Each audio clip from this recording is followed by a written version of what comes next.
have a family member. They shared an insight. They're a manager at a very large company globally. And so they're a manager over there. They do a lot of hiring. And when I first started talking about this, I reached out to him. I was like, hey, I don't know how to negotiate. Like, how does this go with you? Like, you interview a lot of people, and like, how do you figure out what they should get paid? And this person was like, I'll tell you, like, right now, like, we have a budget from $60,000 to $120,000. So anywhere in there, I can actually hire myself before going to somebody above me to ask for permission. So until they hit that 120, I don't even need to ask yet. So we have people all the time, and what we're trained as the manager to do for this company is to get the best value. So a lot of the time what they said doing this day in and day out is that people will come in and they'll do what we're talking about. They're trying to be grateful and they don't know what to do and they don't know how to negotiate. And so numbers, I'm sure, get thrown out, and then they say, okay, I'll do it for $70,000. And on their end, now that you just heard that, they could go clear up to 120 before it becomes even something they want to chat about with someone above them.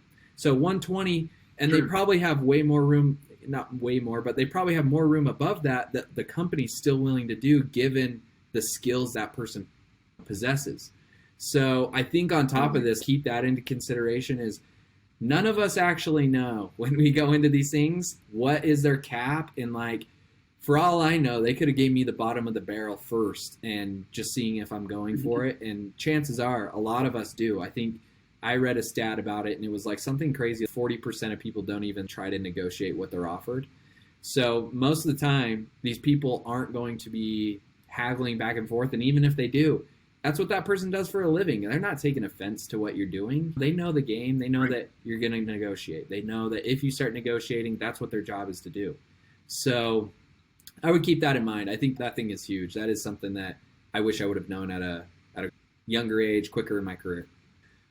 So I know this person, they just got a job at a startup, and they were making very small, they were a small salary, something like 40,000, something like in there. And then they went to this new job and they asked for 10,000 more at 50, it was like 55 or something, or 50. And when I heard that, I was like, because I know that when you're working at a startup and you're working for, and the company's in New York or the Bay Area, I forgot, one or the other. And I was like, I know that there's a big salary gap there. So she came in and she said this number, and I was like, oh no, and I wish I would have had a chance to chat with her about it. But yeah, just to your point, man. Yeah, that's awesome. Yeah.